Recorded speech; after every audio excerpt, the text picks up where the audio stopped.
Okay. So, I'm going to get just into a little bit of a timeline of your case of the events. And this is what I put together from the court documents. And definitely you feel free to chime in if I'm missing anything or, maybe I got something wrong. Definitely feel free to correct me, stop me and correct me. But this is just for all the viewers. I'm just going to put it into perspective as quickly as I can, just so the dates and you can see, what happened. So this is the timeline. September 2nd, 2008, Kenneth Mark was shot in the back with a shotgun. Approximately 2 months later, Kenneth Mark approached police while making a statement regarding the shooting, implicating Lamar Skeete and his brother. Unknown date, Lamar Skeete was already in custody for a robbery, and his brother was arrested for attempted murder. At the preliminary hearings, April 6th and 7th, 2009, Kenneth Mark gave evidence regarding Lamar and his brother's alleged involvement. December 12th, 2009, Lamar Skeete was acquitted of the attempted murder, charged on the basis of no reasonable evidence. December 17th, 2009, Lamar Skeete's little brother was cleared of the attempted murder charge. Kenneth Mark was shot and killed on December 29th, 2009 at approximately 9:45 p.m. The witness is unable to identify the shooter, but did give a physical description. There's been no proven triggerman. Lamar Skeete was again arrested on January 14th, 2010 for first-degree murder. March 2012, Lamar Skeete was sentenced to life in prison for the murder of Kenneth Mark. December 13th, 2018, Lamar Skeete files for appeal. And I also want to note this is important for viewers. So the court will actually charge the fire application, right? It's not free. Yeah, it's not free.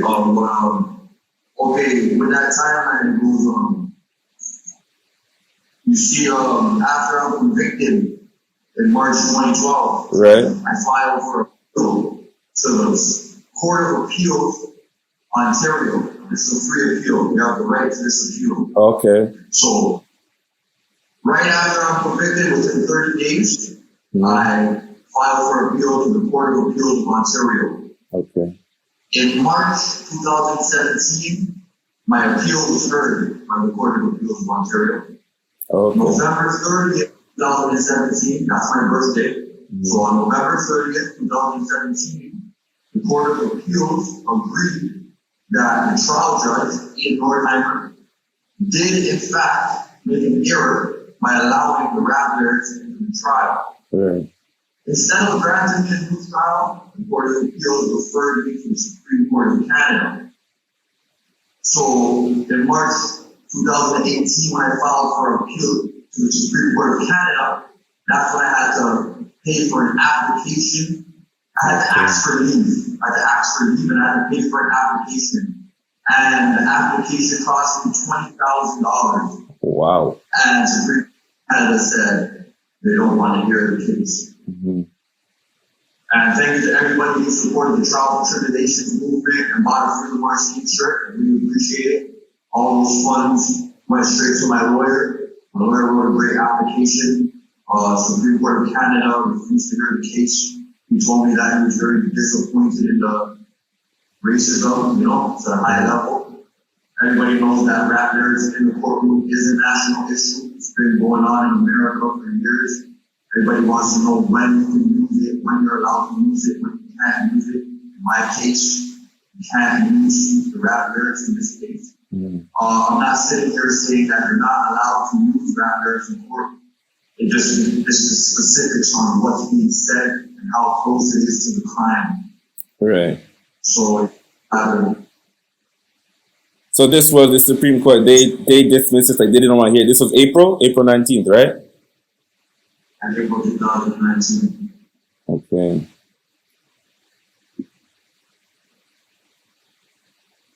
Wow. And I just because even though you said they actually acknowledge it, yeah, they believe the rap lyrics shouldn't have been admissible. Some people ask, well, then why did they still dismiss it, right? What would you tell them from your understanding? The Court of Appeals of Ontario, why don't they dismiss the case? There's no evidence in the case, right?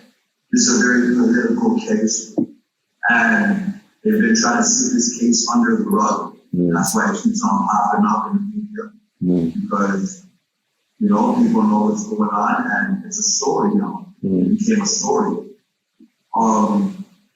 The judge, in my case, Judge Nordheimer, put out the rap lyrics and a bunch of other miscarriages of justice. In my trial, he actually was working in the Court of Appeals in Ontario when my appeal was going on. So that's just food for thought as well.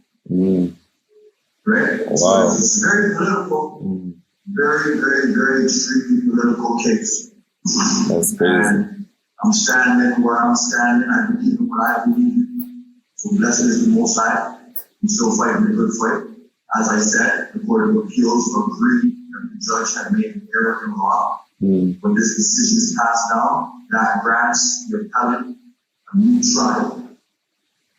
Instead, I was referred to the Supreme Court of Canada, and I had to ask for leave. And the percentages that my lawyer broke down to me was, we're going to write this application. Only 10% of these applications get approved. If you do get accepted, 90% of the cases win. So I had to go to that 10%, which I didn't get accepted, right? 90% doesn't get accepted. So I was in that 90%, even though we had strong arguments. Yeah. Oh, okay. So I want to talk about the evidence used, what was admissible, what was inadmissible, and then I just want to give sort of my take on what I think about it, because when I was reading through and I was like, I didn't know things could, like, there's sort of rules, but then I didn't know courts could go around and twist things based on, well, you know, if there's value here, then we could use it. You know, I thought once, for example, like if you, the attempted murder case, I didn't think you could bring that back up if you've been cleared, but, you know, this story has taught me a lot. But I'm just going to go through the evidence and what to use and what they didn't use.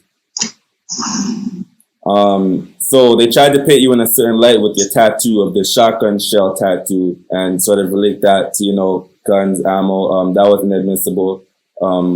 Talking to the community about looking for Kenneth Mark, hearsay regarding you and your brother plotting looking for Kenneth Mark. You testified, and the attempted murder charges were dropped. You know, that was inadmissible. I didn't use that.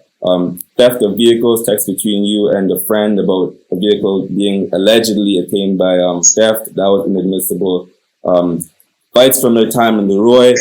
Apparently you and two friends were in a fight there.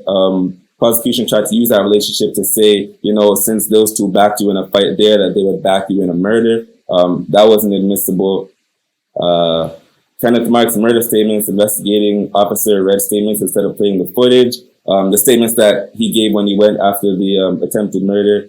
The judge acknowledged this with the jury, basically saying, you know, there is some prejudice here, but they basically went around it saying, okay, we're not going to play it. We're going to allow an officer or whatever amount of officers to read it out to the jury. That was admissible.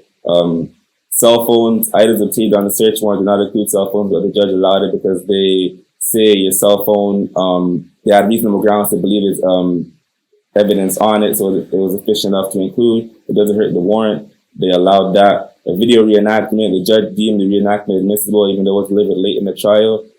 Basically, Toronto police went to the location and you know, tried to replicate the same angles and the clothing and all this stuff, and basically tried to reenact it, and the judge allowed it, so the prejudice does not weigh the probative value. I just want to clarify, basically, probative value, basically, the importance of what you're giving is saying, okay, this is highly important to the case, so even though it may seem prejudicial, they're going to allow it. And I keep seeing that term a lot throughout your case, and this is the first time I'm hearing it, so I'm gonna say this is crazy because it can be, you know, turned on. It basically depends on the judge, right? If they see, okay, yeah, I'm gonna allow you to connect these dots, sure, let's put it in, even though normally they probably wouldn't. So when you keep saying, you know, prejudice does not outweigh the probative value, that's basically what it means.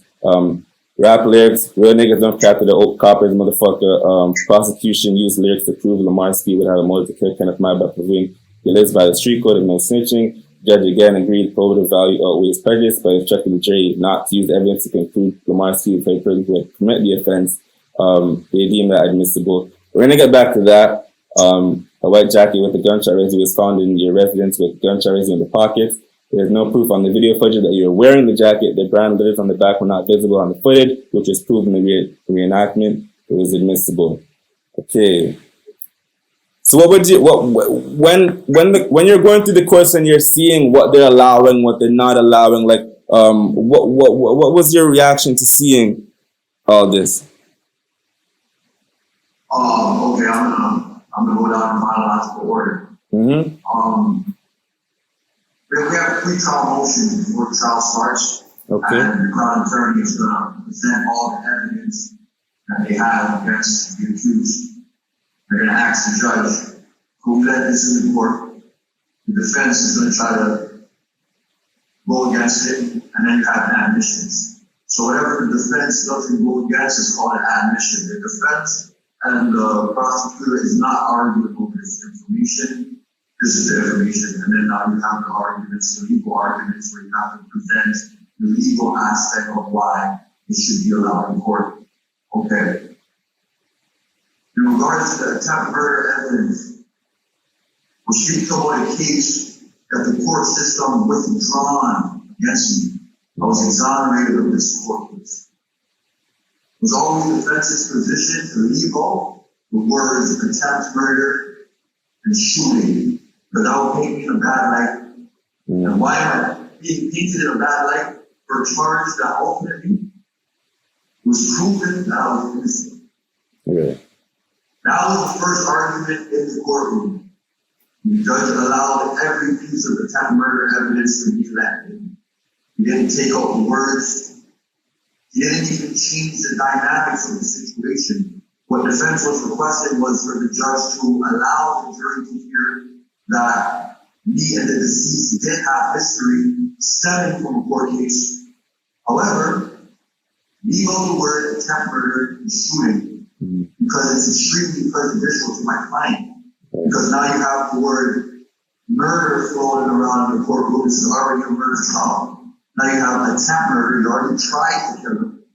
The jury might not resonate with the fact that I was exonerated of the charge. The Crown now says it doesn't matter if he was guilty or not. We're putting this case in to show that he was upset. That was extremely unfair. That evidence should have never been entered in the trial. In regards to the rap lyrics, everybody knows that should have never been entered in the trial. Now, the jacket evidence is very crucial. The reenactment. What I'm going to explain to the viewer is we have an admission in trial of an admitted unidentified shooter. The eyewitness originally stated on December 29, 2009, after he witnessed the shooting, that he seen the shooter run from across the street and he was wearing a brown plaid jacket. Brown? He ran from across the street. Brown. Okay. So the jacket was brown when the shooting first happened. So, Toronto police got all the surveillance footage from around the area, and they came across footage of somebody walking into an alleyway, putting his hand in his pocket, and running up the alleyway, which corroborates with the eyewitness's statement. Now, this person appears to be wearing a lighter colored jacket, this individual. As I said, the eyewitness stated that the jacket was brown or brown and plaid. They raided my mother's residence on December 31st, 2009, and the warrants said they were coming to look for a 22 caliber weapon, 22 caliber shell cases, a brown jacket, a black jacket, or a brown plaid jacket. Okay. When they raided the residence, they took all the jackets they could find. And they found a white Abrex jacket. You know the Abrex jacket that says Abrex on it, big.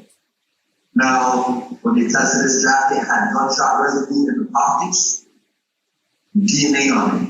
Somebody else's DNA, not my DNA. There's also video footage from other cameras that I was being followed. I was being under surveillance, and like places I would go to, they would go and get the surveillance. So there's actually somebody wearing this incorrect jacket, and the person wearing it matches the DNA that's on the jacket. This person was never once charged for murder or anything. It's been 11 years. This person is not a part of the case. That jacket really doesn't belong to me. Correct. So let's just get that clear. The eyewitness changed his statement 7 months later because the police called him back to the station and showed him the footage of what appears somebody wearing a lighter colored jacket. So now the eyewitness said, yes, the jacket was white. I remember it was white. It was white. Mm. My lawyer asked the eyewitness a question. He said, did you see the back of the shooter? In order to see the shooter, you would have to see the back of the shooter. And not one time did the eyewitness describe any form of design on the back. So the reenactment video is to show the jury that this camera would not show the letter incorrect, which means that it's quite possible that this could be the jacket that the shooter wore. Now, in 2012, when the police did that reenactment video, they did it wearing the incorrect jacket. When they did that reenactment video, it was a whole different camera system than it was on the original footage that was taken in 2009. Mm-hmm. Now, I don't know if the viewer knows anything about an infrared camera. I learned this later on in life. What an infrared camera does is it can change the color of a darker image to make it appear lighter.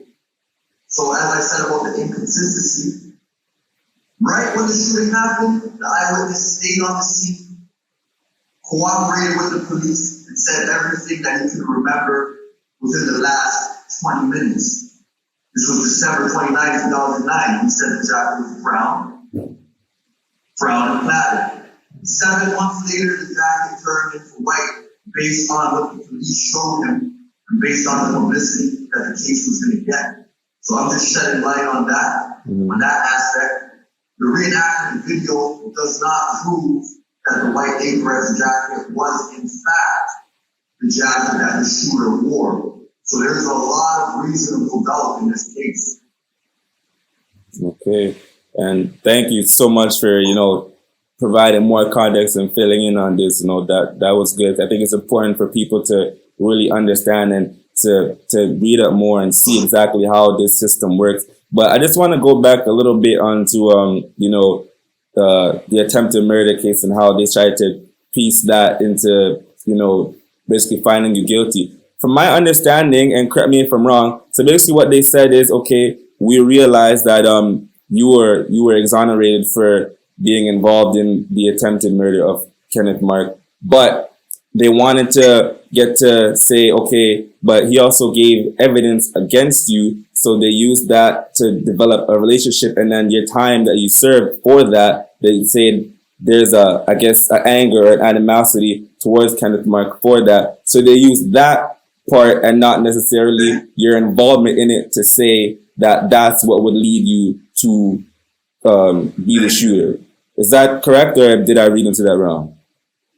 That's how the prosecution manipulate the situation. Yeah, I mean that's what they were trying. That's what the prosecutor was trying to say. They're going to tell you about the attempted murder, let you hear everything about it, and then they're going to tell you, even though Mr. Skeete's charges was withdrawn, that's not what we're focusing on. Yeah. We're focusing on the fact that Mr. Skeete was upset that he had to stay in confined custody for 14 months. Yes. So my lawyer's argument is, okay, you don't have to tell them about the attempted murder or the shooting. You can say that they had history in a prior court case that ultimately led to Mr. Skeete having to be confined for 14 months. Right. Say that. Because once you start talking about attempted murder, you're going to start looking at Mr. Skeete like, you trying to kill him already? Right, right. You have access to guns. You have access to guns. You can just come on in jail and get a gun. No, that's not the case. You're throwing words around. The English language is very powerful. Yes. No, it's very powerful. If you're sitting down talking to somebody about charges and they start saying, I got caught with a gun, you might think that that person has access to guns, but who knows how that person got caught with the gun? He could have been at a friend's residence and the police came in the door and he just got caught at the wrong place at the wrong time. You understand? Mm-hmm. So you gotta really be careful while you're throwing words around in the courtroom and how humans are going to interpret the words. Mm-hmm.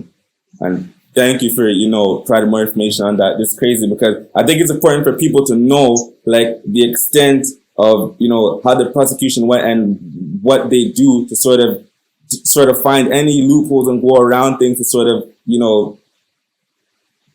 should I say, get their guilty verdict, I guess. And it's just so important for people to realize exactly how the courts work and what can possibly happen, even though, if it involves a miscarriage of justice and people say, okay, this isn't allowed, but we're seeing it happen, it's happened too, unfortunately. So we're seeing this, and it's just so important that we should put this out there. But and I think what I read about what the judge said was, okay, well, we're going to allow this because if we didn't at all, then what would be the connection between, basically the jury wouldn't know that. They would say, okay, this random person would just come up and shoot him. That doesn't make sense. So I think the judge said that's why he wanted to allow it, because it pieced together the relationship. But like you said, there was a different way to go about that. So, okay. I just think that's super important for people to know, and I hope people really understand what we just said there. That's really important. But when the judge said he would allow these things, the reenactment, the lyrics, were you upset with the lawyers or with your lawyers or the judge for allowing like certain miscarriages of justice and certain inadmissible rulings? Right, like at that time. Ultimately, like, it's the judge's job to conduct a fair trial after computation. My lawyer can say anything. My lawyer was giving his arguments, presenting his case laws, and yes, strong arguments. At the time he was making his arguments, before and after, he told me that the judge is not on your side and the judge is going to let this evidence in. He kept it real with me from the jump, right? I would say I'm disappointed and a little frustrated with the judge. I can be as upset as I want. I'm the one that's going to be going in the handcuffs, that's going to be going in the paddy wagon, and so ultimately be getting taken to the penitentiary. The judge is going to go home to his family. So I just have to channel my frustration into elevating my intelligence, you know what I'm saying? And coming with a different approach. There's always a different way to approach the battle, and we're still in it, right? You spoke about this a little bit before in a prior interview, but when they started playing the lyrics live from the Don out in the courtroom, like, what was your reaction? Was it just shock? Were you just angry? Like, would you think like, wow, this is really happening? They're trying to use my words against me? Like, take us back to like that moment when you're hearing it in the courtroom. Okay, I'll take it back. Remember, Life in the Dawn was presented to be entered as evidence in the middle of my trial. So the trial was going on. It's already a political case. Right. And it was getting a lot of attention on the media. So I went to the courtroom early. I go to the courtroom early, coming from the cells, going upstairs, and the crown attorney was checking her laptop. So I guess she was looking up on the case on Google, and the Life in the Dawn trilogy popped up. And I heard her playing it. I heard the attorney playing it before anybody was in the courtroom, before my lawyer was there, before the judge was there, the courtroom was just empty. And I was like, why is Life in the Dawn playing in the court? Right. So when the judge came, the first thing the crown said was, Your Honor, we would like to enter new evidence in the trial. Mr. Skeete has been rapping from the Don jail, and we would like to enter this one line from his rap: real niggas don't crack to the coppers. And we think that Mr. Skeete is sending a message to the community, because that's exactly why the deceased died, because he cooperated with the police. And we have a slang expert that's willing to testify to Mr. Skeete's words in his rap. So my lawyers came to me, and my lawyer said, why would you say that? What are you doing? We told you not to talk about anything about the case. Look, I said, what are you talking about? What am I doing? I was rapping about the Don jail. And this is the first time my lawyers are finding out I'm a rapper. So I could see the stain in their eyes, like, this guy's a rapper, huh? And I was like, yo, this has nothing to do with anything in the courtroom. What's going on? I was so confused. So what they had to do was something in the court called a voir dire. So when my lawyers consulted with me and I let them know what I was talking about, and there was one of my buddies who I was actually in the non-jail with who came to support me in trial. So he was telling my lawyers, like, no, he did not mean anything that the county is saying. What's going on here? Matter of fact, I was in the non-jail, and one of the rules in the non-jail is don't crack to the coppers. The coppers meaning correctional officers. I went back, that same day I went back to the non-jail and I actually brought back the rules of the range court to let them know, coppers, don't crack to the coppers. Rule number 1, coppers, correctional officers. What a lot of people don't know is the line before that one line that became famous. I said, ranges filled with crackheads and shotguns. Real niggas don't crack to the coppers. Ranges, a range is basically a unit. The unit, yeah. Living area in jail. That's what a range is. Range is filled with crackheads and drug addicts and shotguns. If you know Jamaican patois culture, shotguns is like, you know, police boys. And that just goes to show, that's the line I said before, it goes to show, like this is about jail. I talk about bullpens, talk about shanks. There's 3 verses. It's a trilogy. It's called the non-jail trilogy. So we took the county attorney's slang expert through the trilogy before this got admitted into the trial. Hold on, I just want to. Sorry, it's going to. And that slang expert was actually a police officer, correct? Yes. Okay. He was a slang expert police officer. Okay. And it was local defense's position that Sergeant Jans was not educated to jail slang. He was uneducated to jail slang. No, slang is slang. Slang is slang. There's certain ways and things people will say in jail that people will be so confused on the street. What are you guys talking about? Because it's its own little society in jail, right? So we take Sergeant Jans through part 1, part 2, and part 3. And every single line he says he's talking about the jail. He's talking about the inmates of the jail. Okay. So Sergeant Jans, what Mr. Skeete says, real niggas don't crack to the coppers. Could he mean real inmates do not open up to the correctional officers? No. He means real men who align themselves with the streets do not snitch and cooperate with the police. Okay. Let's leave it up to the judge, because the judge heard all 3 of the raps, and the judge wants to know, does the word copper mean police, or does it mean correctional officers? The judge decided that he was going to allow that 1 bar in. So now the defense's position has to change that you can't just let that 1 bar in. You gotta let all the raps in, so now we can explain it to the jury. Because now we're not explaining it to the judge no more. The judge said it's going in. So now we gotta explain it to the jury. But now when the jury hears all 3 of those raps, how are they gonna look at it?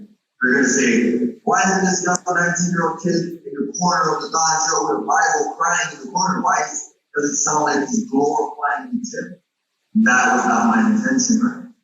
The crown attorney wants to present this evidence to show that I live by a certain code. It's already an admission in my trial that I don't cooperate with the police. Not because I live by a code, but because I have the right to remain silent. I exercise that right. So that's already admitted. We don't have to put rap lyrics to say Mr. Skeete doesn't cooperate with the police. That doesn't make sense. It's already admitted. So that's it right there. There we go. And this is huge. As we said, it was in LA Times and all different magazines, and lawyers are talking about this, about lyrics being used. And it's prejudicial because of Toronto rap and how people look at black people. And definitely people should read up on this. But now that that's happened. Do you feel like you have artistic expression? Because a lot of people argue, like, people have freedom of speech because you don't know if people are just speaking just in the arts and you don't have to take things literally and using it in court is dangerous. Do you feel that, people incarcerated have freedom of speech and artistic expression after this happened to you? No, definitely not. Definitely not. Anything you say can will be used against you. Anything, any video, regardless, like, even if you go to song 10 years ago and something was to happen today, and just even a piece of that song resonates with what crime happened today, they can pull that song up and say, yo, he was talking about this here, and they won't even tell the jury when this song was recorded. They'll just act like that's what's going on right now, and look, you made a song about it. You definitely don't have freedom of speech. Yeah. It's not land of free. There we go. And this is key, which I want people a lot of young artists and people on social media, I want to understand this is huge what you're saying right now, because what I'm seeing is crazy. People putting videos and people saying things in videos and putting online, and I'm like, people, this later, it can be used against you. They can try and pull pieces together and use it, and a judge can allow it. It can be used against you. So I think people should be very mindful. I'll say this. My case, the lyrics that they used against me had nothing to do with my case. If you're making videos and portraying a certain lifestyle and doing that on purpose, there's no running back and saying, oh, well, I meant this and I meant that. Like, human beings are not stupid, you know what I'm saying? Like, you can dance around all you want to dance around and say, I meant this. If you don't have hard, solid facts, and even if you do have hard, solid facts, you still won't believe you. So just be mindful of what you're doing when you're releasing videos and dropping tracks, especially recent ones, about what's going on in your life. That can and will be used against you. For sure. And I say that in general terms. I'm not saying anything about being guilty or innocent. It's just the fact that people will draw from things and use it. But I'm not saying anything, because every situation is different, right? I'm not saying from that point that they can find you. I'm just saying that prosecution will try and use it, right? So let's right. I'm gonna have to move on to Toronto rappers in the court system. You still say to this day you profess your innocence, that you did not kill Kenneth Mark. In numerous Canadian cases with Toronto rappers, they have also claimed they were innocent of the charges. Jay Noble, Mark Moore, with some, if you Google, you see how Toronto Star and Sun, how they paint Toronto rappers. Each case is different. I'm not comparing them to yours. Of course, each case is different. But from a prejudicial standpoint, certain people will see you in the same light, just if they see a black man and they see Toronto rappers. So why should people, when they read this, why should people believe you? Why should people not paint you and say, okay, well, Toronto rapper, they all say the same thing, so why isn't he's got to be guilty? Like, what would you say to that? I would say my case is one of the most unique cases in Toronto, maybe even Canada. People believe in me. Like, I don't want people to believe me, I want people to believe the facts and resonate with the miscarriage of justice. One major fact in my court case, as I said, there's no evidence in the case. 1 year after my trial, there was an individual arrested and charged for the attempted murder that happened in 2008 that was used against me in trial. You just picked up in the raid? That's a major fact. Pardon? That was the arrest they made from the raid? Exactly. Okay. So that was a major fact in the court system using a case against me that was withdrawn. And now in the future, this evidence was unavailable at my trial. Somebody else was charged for it. There's been a lot of miscarriages of justice within the court case. The court case is still relevant up until today. And I just pray that God guides me, God protects me, you know what I'm saying? Okay. A virtuous man will find himself out of misfortune. You know what I'm saying? As I said, the Court of Appeals agreed that the trial judge erred in law. I'm supposed to be getting a new trial. Never got my new trial. So right now, if you want to believe me, believe me. If you don't, I'm still fighting my fight. I don't need people to believe me. You know what I'm trying to say? I'm living. God bless me with more life. I'm blessed. There we go. All right. So, Jermaine Dunkley, J. Noble, is recently in the news because he was acquitted on a murder charge on the basis that evidence from a key witness was inconsistent. That was a whole crazy story, but, we don't have time to get into that. But this is an example of courts not always getting it right. So what's your reaction when you see news like that? First of all, let's say God bless J. Noble. Congratulations on the victory over a corrupt court system. You already know that my reaction to a case like that could be like, yo, that could be a stepping stone to cases in the future where it's inconsistent. Mm-hmm. You know what I'm saying? Witnesses' statements. In my case, we can't go back. Even though I said that the witness' statement was inconsistent from brown to white, there's no going back. The trial happened already, so I gotta fight my case from how the game is being played, whatever information I need at whatever stage we're at. Well, definitely, it's great for knowing that, somebody got a victory over a corrupted system and fought for his victory record. So God bless Noble for that.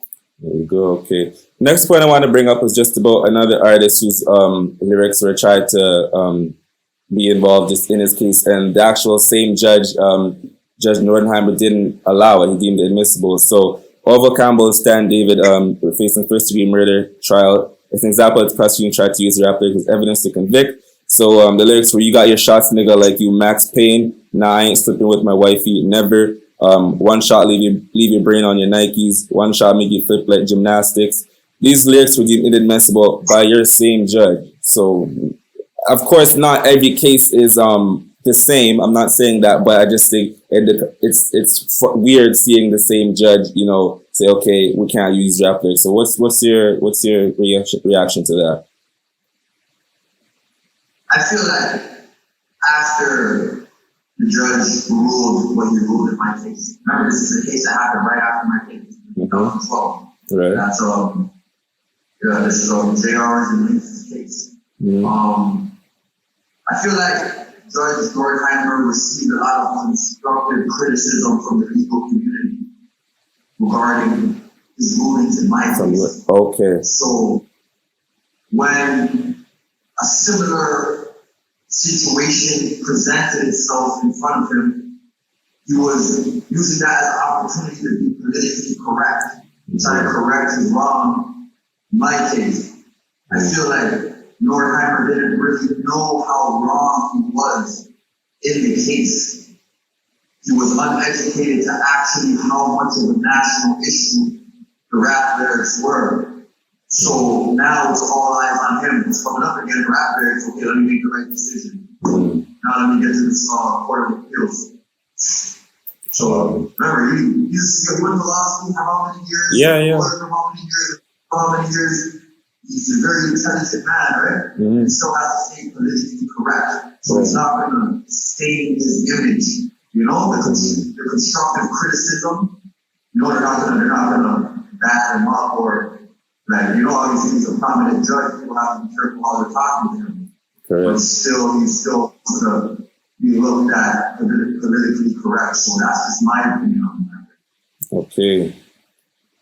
And just a little bit about Toronto rap. In the past decade, there have been roughly about 15 Toronto rappers highly publicized in the media, convicted of serious crimes, and roughly about 12 rappers that have been murdered, maybe even more. So this is rough numbers. What is your reaction to those numbers?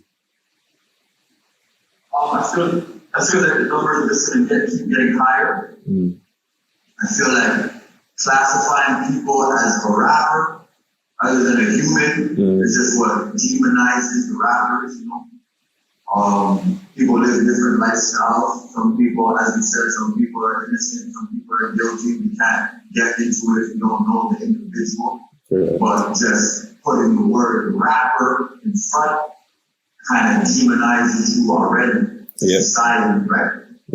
So I just want to just be looked at as a human being, as a man. I just happen to do reality and poetry. That's what I call rap. R.I.P, reality and poetry, right?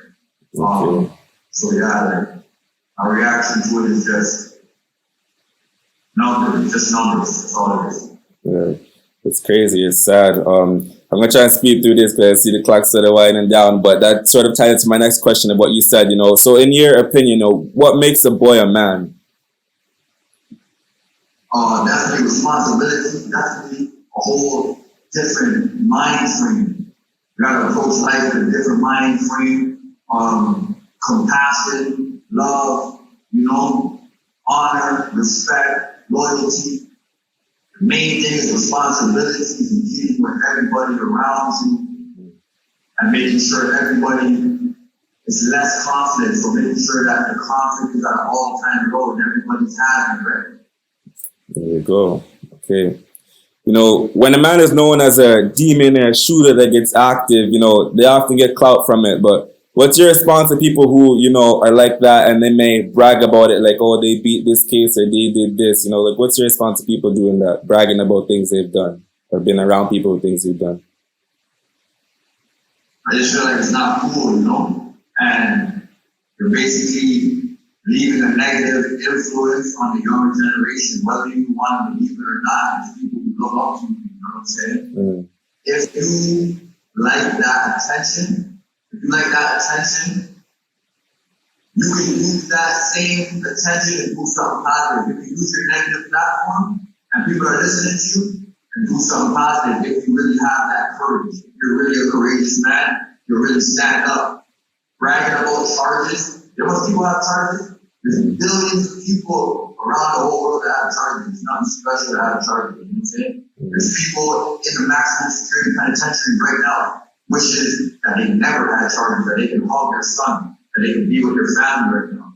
So you bragging about your charges, you're just, you know what I'm saying? It's being paid for. Your sins are being paid for.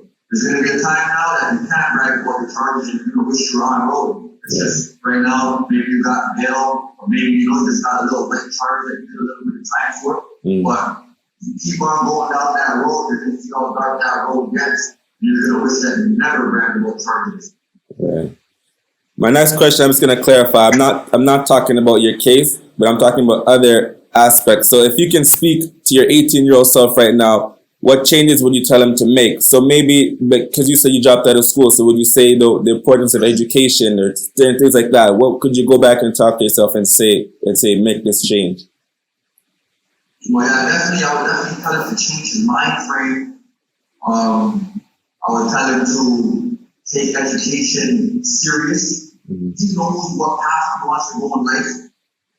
And I would tell him like education is important, get your accolades. I would make it sound cool to him, I'll make it sound like he's winning a Grammy if he gets an accolade, And I'll tell him to continue rising and stop following certain people because the certain people that he's following and that he looks up to and he's influenced off of, they really look up to him. He's really an influence to them and they're really just exploiting him and using him. So I'll just let him know, change his mind frame and let him know that he's extremely influential and has the power to change dynamics in his community and the world around him.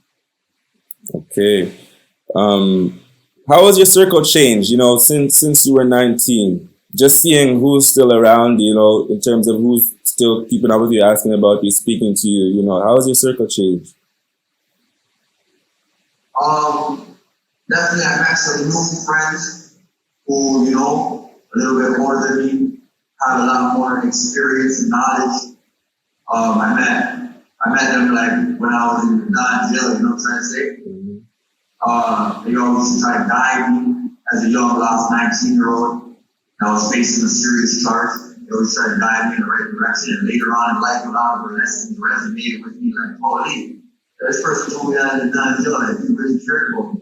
You know what I'm saying? Yeah. So friends like that, and obviously like I have old friends that fell out, so I don't communicate with them no more based on fallouts or arguments or people just not growing. People just not growing and saying stuff. So old friends left, new friends came, and I still got 1, 2 day ones that grew with me that are still around that we still communicate with and together and you already know. Okay. I'm not sure if people talk to you about this, but like in terms of a lot of young artists in the city, a lot of the content nowadays is, running down on op, shooting music videos on op blocks, and just putting all of this on YouTube and putting all this being just having a lot of internet beef, online beef. Do you have any words of advice to those artists who do those things? That getting into the culture from what I'm hearing through the telephone.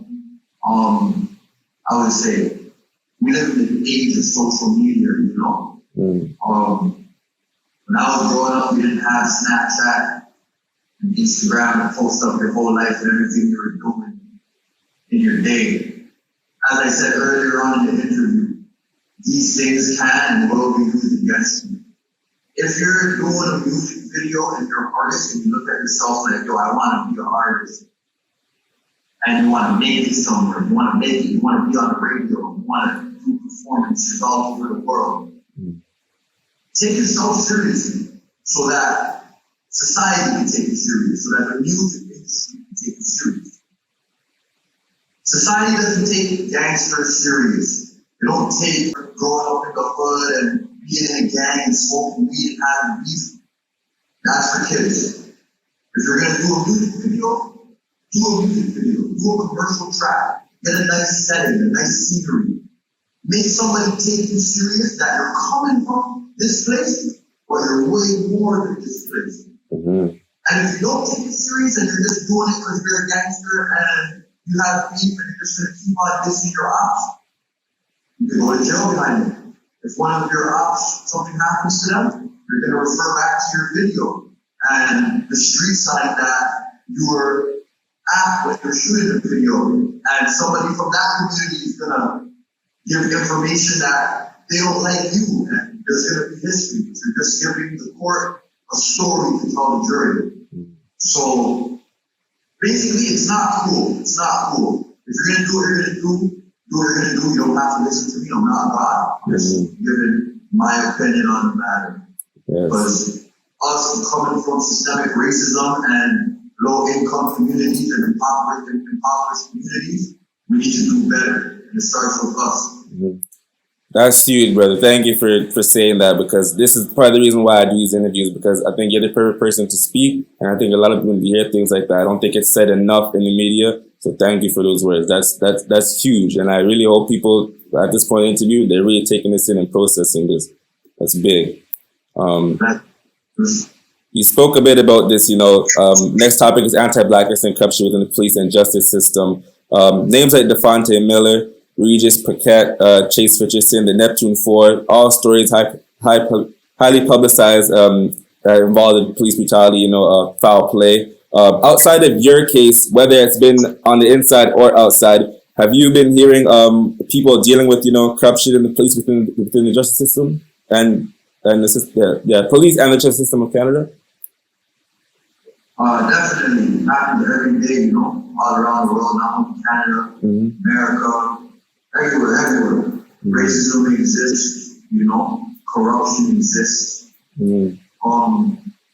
A story I could tell you when I was younger, I got targeted by a police officer downtown. And, she asked me my name, told her Lamar. She asked me where I was born. I told her Canada. This was a middle-aged white lady police officer. I was like 15 years old at the time. Okay. She asked me where I was born. I told her I was born in Canada. And she reacted by slapping me in my face. Ah! Wow. Why slap me?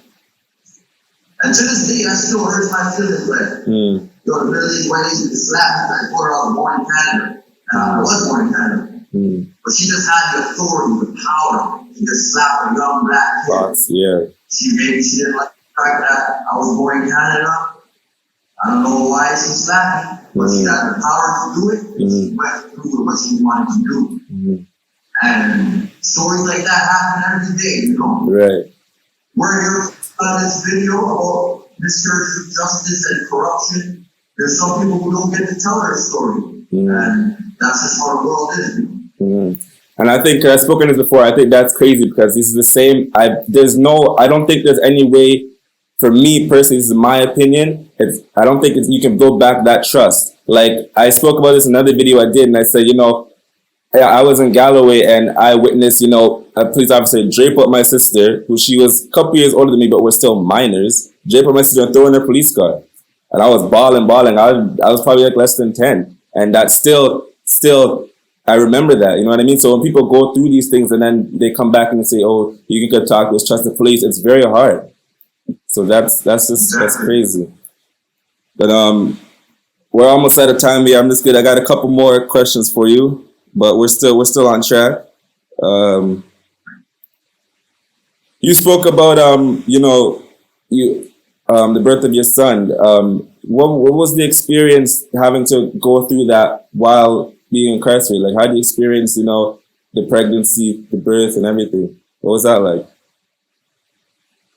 Well, it was a humbling experience during my wife being pregnant. I got transferred to maximum security. Oh. We get to have some open visits. I get to have a private family visit with her during the pregnancy. I had to wait in a lineup when I came to maximum security.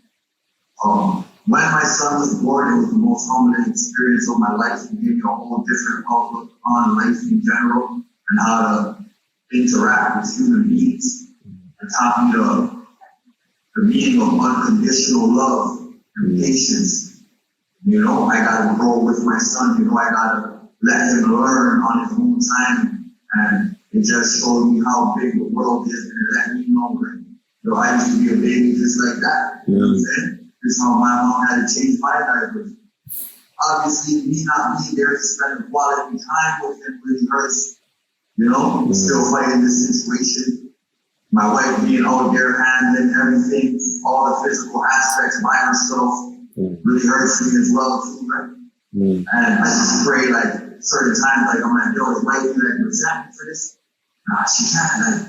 This is born, it's love. But then there's times where there's a lot of stuff that needs to be done. Bills need to be paid, these diapers, these food, and I'm not there to handle my responsibilities. So that resonated within my heart. It hurts. I gotta fight through that and just do what I can to provide, right? Exactly. And that ties into my next question because, they say when you do time, it's your family does it with you as well, right? Visits, canteen, whatever, how they can do to support you on the outside, right? Your connection with them through phone calls, things like that. And in a way, they feel the pain of just your missing presence, right? So how important has it been having Wifey in your corner? Like, what could you say about her, the things she does? And if you could say something to her in this interview, what would you say? Let's talk about that a little bit, her support. Definitely. Wifey does a lot for me. She does almost everything. Going on missions, any little idea that I have, she supports it. She drives up to the prison. She comes to private family visits. We spend time together. She keeps me sane, you feel me? And me knowing that I have a family out there and people who love me, and people love my wife. So few people love her and her love for me. There's other people love me. So what I'm trying to say that I don't even know. You know what I'm saying? So when they see her rooting for me, it's like they want to root for me automatically, you feel me? And they know what type of person she is. So for her to be together with me, that must display what type of person I am. You feel what I'm trying to say?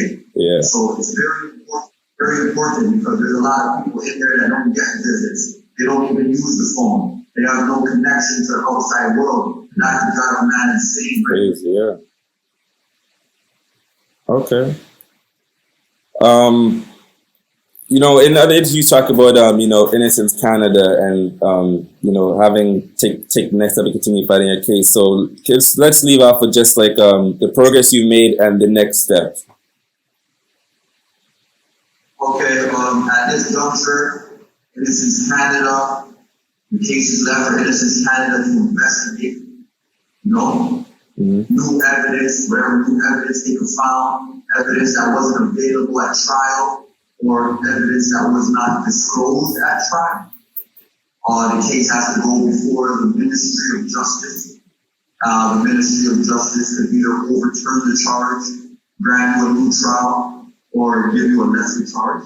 Mhm. So that's the next step in this legal procedure, is getting Innocence Canada to investigate the matter and getting the Ministry of Justice not to ignore the miscarriages of justice and the facts of the case that lean in my favor.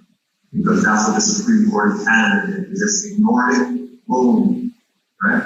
Mhm. Okay. You have any last words? Anything else you want to speak on? Any shout out? Anything else you want to say? I'd like to thank you for having this interview with me. Mhm. I'd like to shout out the culture, everybody who's working advancement of the culture, moving forward, education, spiritual elevation. I'd like to thank everybody who supported my story from day one, everybody who heard about my story and supported it.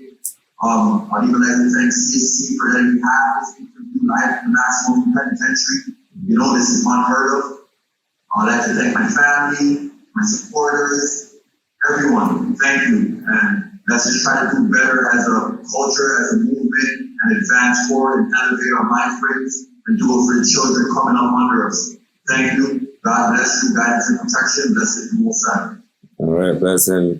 Just a couple words from me before we go. I want to say that thank you for agreeing to do this. This has been huge, and I just want to encourage viewers to really a lot of time in our culture, the first thing we do is we shout free up and we keep scrolling. We don't look, we don't really read into the details. And I think we need to do ourselves a favor and actually understand, because I'm not going to lie, this has taught me a lot. Your case taught me a lot. I read and I didn't know myself. I've learned a lot from this. And I think it's, like we said, it's advancing the culture, right? We need to use this, read and actually understand what we're saying, understand what's going on, and understand what some people are fighting. Because if you can't beat the system, you don't know the system, right? It's crazy. So I just think a lot of people, I hope after they watch this, they really read into what's going on, how the system works, and how things can be bent. And, just so if you ever, God forbid, anybody else ever comes up into that situation, or if you're not in that situation, you actually know what's going on. Don't just shout free up and you don't know what's going on. Do yourself a favor and just educate yourself. And I think we'll be a lot better that way, right? So, thank you for Corrections Canada. Thank you again, Lamar Skeete. This has been the second exclusive interview, Lamar Amo Skeete. And just make sure you like, comment, subscribe to my channel. And this has been amazing. I appreciate this. There's been a lot of gems, and this is why I do this. I'm so happy you've been able to fill in the information and provide a lot of key, info and advice for young ones out there, older ones, everybody. And this has been huge. So thank you again. Blessed. You already don't know. Respect for the interview, don't know to some. Blessed most I see. Yes, sir. Not right now, regardless. Don't know. Blessed.